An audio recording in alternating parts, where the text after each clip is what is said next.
Good afternoon and welcome back to Chit Chatting with Jocelyn. We're here for part 2 with my fabulous guest, Justin Worthley.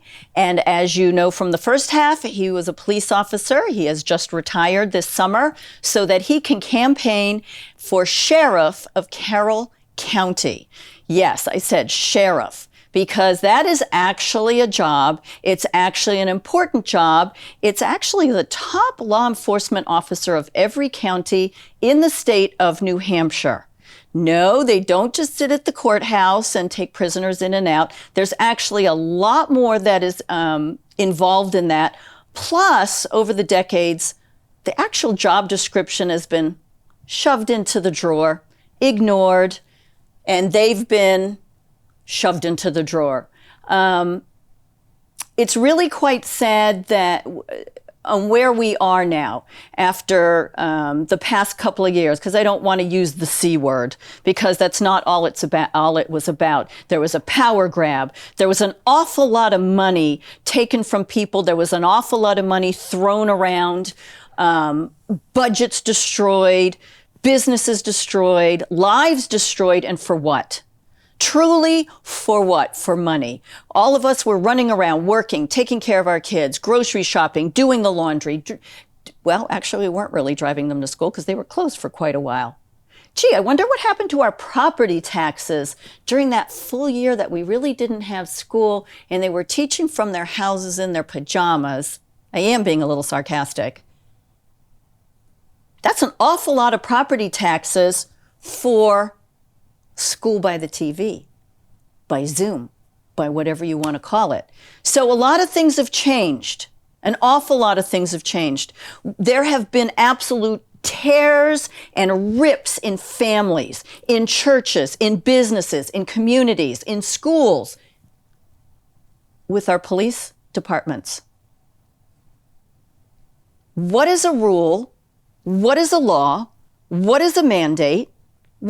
What are all these words? Well, actually, they're legal vocabulary. When what we should be dealing with is the law, we should be dealing with the Constitution and nothing else.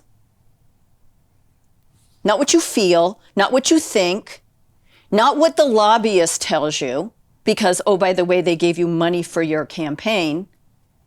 This is where we are right now. And we have really, really good people. And then we have some very questionable people who just want to keep their job, who just want to keep the peace, who are not willing to stand with the Constitution, with the police, with we the people. Because whether you know it or not, we the people made the state government. The state government brought in the federal government. It's not the other way around. We, the people, we, the taxpayers, we, the citizens, are the ones that should be driving the state government. We make a bill. We go to somebody and say, I want all the trash picked up on Thursday. I know I'm picking something simple, but I want all the trash picked up on Thursday, so then that way we don't have to worry about it on the weekend, blah, blah, blah. That does not come from a politician. That doesn't come from a legislator. That does not come from a state rep. Yet that's what's happening. They open up their session with 450 bills. Well, is a bill a law? I thought a bill was a bill. And how do you dump all this stuff in it? You know, it's not a dump cake. It's supposed to be one problem, one solution. So who makes law? The legislative branch of your state and the legislative branch of the federal government are the only people that make law. Not the governor, executive branch, not the president, executive branch, not the judicial system in the state or in the federal government. And there's a Supreme Court, for all of you that don't know, in the state and in the federal government. And oh, by the way, executive orders, emergency orders, you know, there's that other word change. Well, we won't call it executive, we'll call it emergency because they're so dumb that we don't know. Guess what?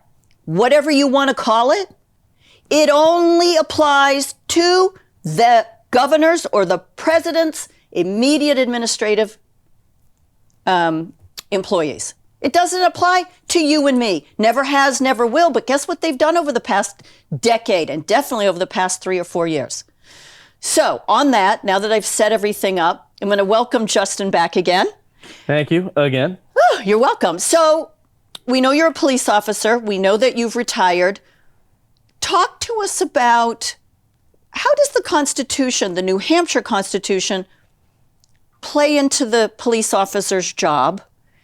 Are you really here to support the people? And the oath is not to the almighty dollar. It's not to the governor. It's to God and it's to the Constitution. Yet somehow that has been absolutely just made so disgusting and despicable. I mean, I wish I could argue with you, but I would be lying to you if I did. So, I mean, I stated before that it was a very impactful thing for me to be willing to take the sacrifice and raise my right hand and take the oath. I'll forever be grateful that I did because it's been a great opportunity. It's definitely been an eye-opening opportunity. And one of those things that I had also mentioned earlier, where you have a position of authority, it is your responsibility to understand what that authority is, what your limitations are, and not to abuse that. As soon as you start stepping on that path, it's a slippery slope and you don't know where it ends. I'm not going to offer conjecture as to where it goes specifically because that's individual, but these things are important. You know, I mentioned before also that, you know, when you say constitutional rights or all these things are unfavorable now because anybody who wants to be respected is radical or they're this or they're that. And the language for people that just want to be left alone, they want their kids to go to school and not be bullied and all these things, most of us agree. You know, all these systems, political systems used to divide us, all these little institutions and stuff, they're used to divide us. And over time and in my career, because I paid attention and because I cared about what I did, I would spend the extra time. And if I had it, you know, what is your experience? You could be a prisoner. You could be someone at a death scene. If I had the time to talk to you, the perspective that I gained from you not only makes me appeal to you because I do care, you know, it wasn't fake, but that makes me better at my job. Correct. The more I can learn about individual circumstances and how these different systems work, I'm not everybody, but I had a unique experience where I get to talk to people and see things, sometimes horrible things, that other people don't have the opportunity to. And it's my responsibility to take that knowledge and use it for good, to make me better for the next call, or to know, hey, this happened to somebody and this is what you need to speak out about. I've always been about that. We had already talked about the fact that mandates aren't laws, and there was a lot of nuanced language to give an impression of one thing when that was actually misleading.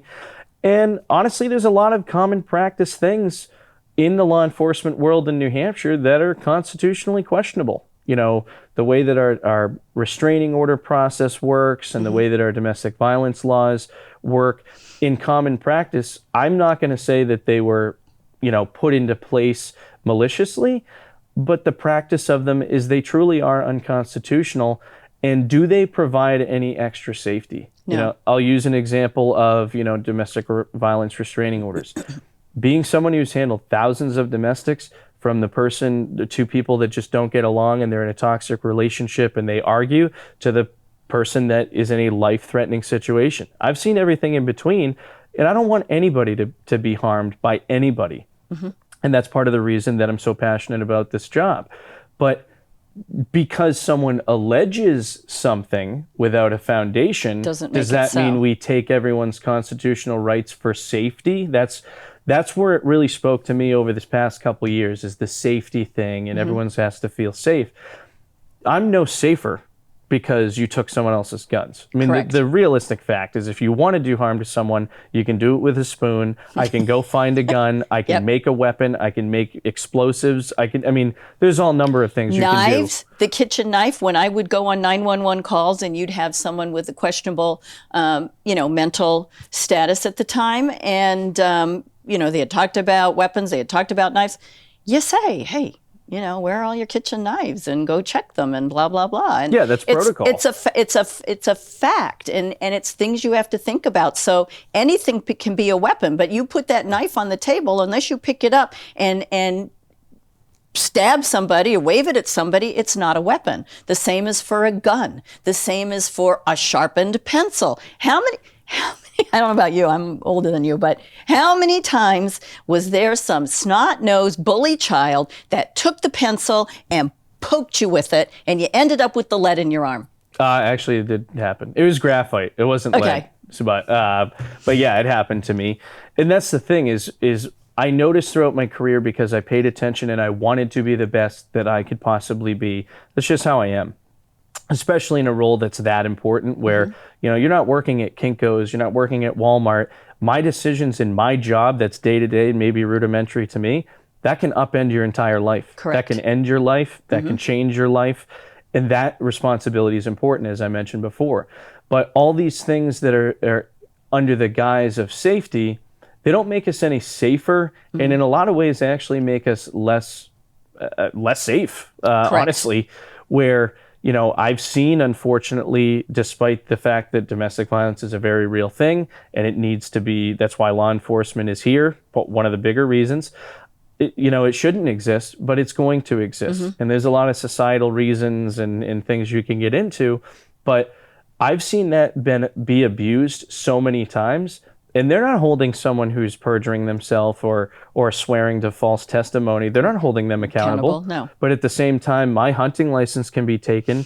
I brought this up. I won't say which agency, even though there's only two. But earlier in my career, we had, everyone has a record management system, and a lot of things are based on stats and data, and that has its value, but it's not everything. You have to do it properly. But, one of our directives was, if a call comes in as a domestic violence assault or something, you classify the person that it was alleged against in our record system as the offender, which it's just a records management system. It's not like your criminal record or something like that. But I raised my hand in a briefing, and I actually got chastised for this because I made a couple people look foolish. But I asked them, like, okay, well, why are we doing this? Because most of the calls that we get, no matter what they are, they're not accurate. Right. Okay, it can come in as one thing and you get there and it's totally nothing. It can come in as nothing and it can be a homicide. Correct. So I was like, it's unfair and unethical for us to be listing people as offenders of domestic violence because you check boxes in this management software. So if I run your name, it pops up with a flag. Now, to most people, is that ever going to matter? Probably not. Probably not, yeah. But because I think bigger picture, what if that happened to me? I'm a cop. If someone does that to me, or if I need a background check for something, unless the other person, if they call up and say, hey, what do you have on this guy? See what you have in your records management. If I pop up with a DV thing on there, I'm getting a predetermined judgment on my character before any facts are laid out. Most of those, there's no criminal proof of anything. And we have to get away from that. Correct. There's a criminal process. We have our burdens of proof. We have articulable suspicion. You have probable cause, which arrest warrants and arrests are placed on. And then you have beyond a reasonable doubt, which is a far higher burden of proof to get a criminal conviction. And there's a reason that process is there. It's that presumption of innocent until proven guilty. Which is due process. Yes. And we are afforded of all that. The restraining order process subverts a lot of that. And like I said, whether that was well-intentioned or not, in practice, it doesn't actually help. Those are the things I want to get bad laws repealed. And like you mentioned before, the legislative branch makes laws.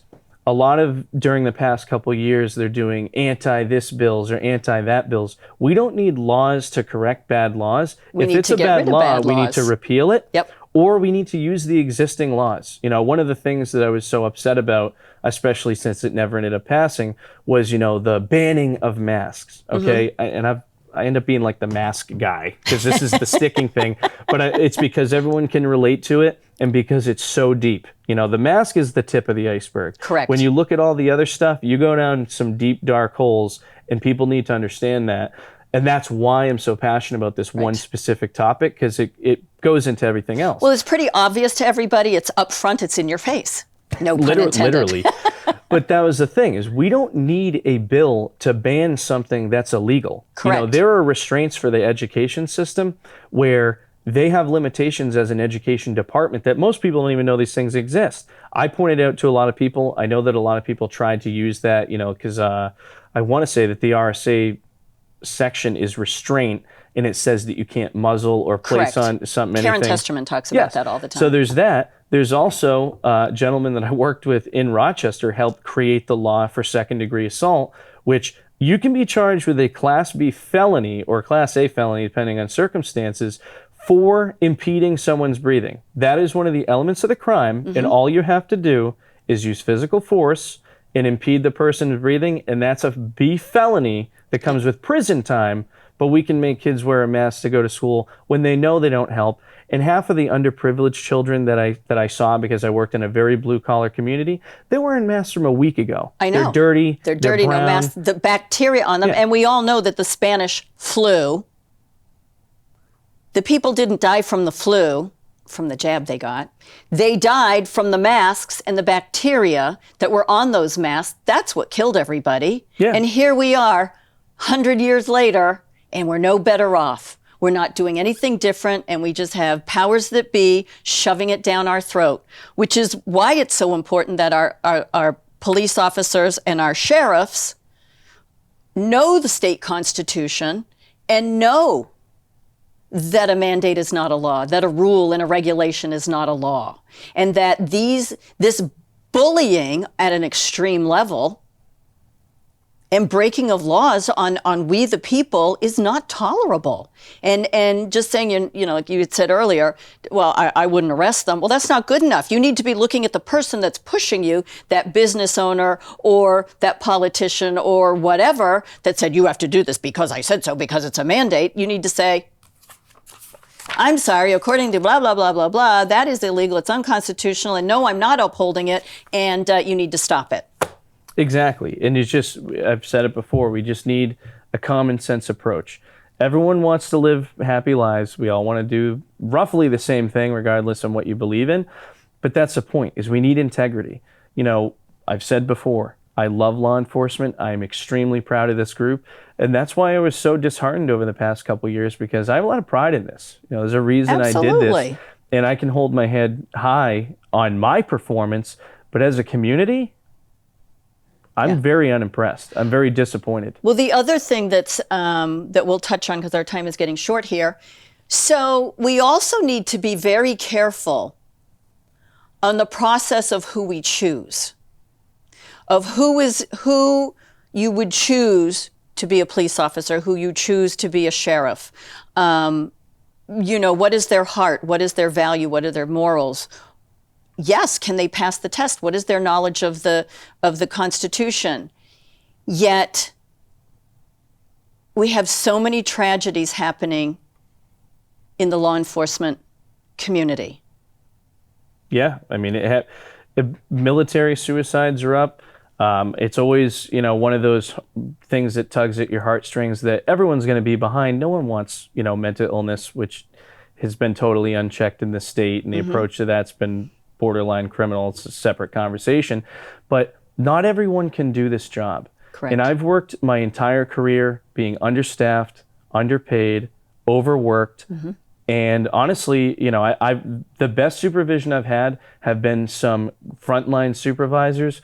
But as far as actual leadership or people doing the right thing, I haven't seen that. You know, I mentioned to you earlier that the reason I want to run for sheriff is because I've been looking for 10 years to just find the person I want to work for, and I haven't found them. So if I can't find them, I'll be them. You'll be that. And I'm proud to do that, because I know that the law enforcement field is reeling. Okay, there's a media war on police, which thankfully New Hampshire people have been fantastic. Correct. I've got nothing but love and support, and that's what keeps me going, because otherwise I probably would have hung it up years ago. Aside from that, you know, our training standards are low. Because, you know, staff is low, you get less training because it's overtime and everyone's burnt out and people are working extra. What does that turn out to for your actual taxpayer? Well, one, your taxes don't go down because you have a lack of services. Now gas prices are giving you a lack of services, which is unacceptable. You have candidates that aren't as good, that even when I got hired in 2012 would have been washed 10 out of 10 times, and now they're an okay candidate because you can't find anybody to be there. And one of the biggest things that I just brought up is, if you had real leadership, this job is always going to be tough. This job is always going to be grueling, and not everyone's going to be able to do it. And if it wasn't for my support system in my friends, in my family, and my spouse, I probably couldn't do this job, because there's some very dark days. There's very uplifting days, but there's days where you will question just about anything that there is to question, and you need someone to pull you back. Right. And I'm fortunate for that. Not everybody has that, and not everybody has the fortitude to do what you got to do in this job. Correct. Because it's tough. You're going to disappoint 50% of your clientele every shift. But the difference is you do the best you can, you do what you know is right, and you do it knowing that you could die. I mean, there's not a whole lot of jobs that you can do that. And the men and women that are willing to step to that line, I will always back them up, and I will fight right beside you, just like everybody else. But the real thing is another segment that we need real talk of is we need to keep the standards up. And if there's a reason that we can't fill spots, we need to solve those reasons, not throw a Band-Aid on it, not make an excuse for it, and all these other things. And not put a warm breathing body in, which Exactly. is what Because I've seen happen often. A police officer that doesn't want to be a police officer, or a police officer who is not qualified to be a police officer, is not only a disservice to themselves and their community, they are a liability to themselves and their community. And it can get people hurt. And I'll segue into this, which devastates me to even say, and I don't know the specifics of it, but as recently as last week, there was a recruit in the police academy who, as far as I know, took his own life. And that is the type of thing that, once again, I love this community, and people need us, and people love us, sometimes blindly. Right. You shouldn't support law enforcement. We can hate you on that traffic stop, but when there's that guy creeping around, or that person creeping around in the backyard, Justin, get here now, what are you doing? And most people will support us in that. Wife of a police officer, 34 years, I get it.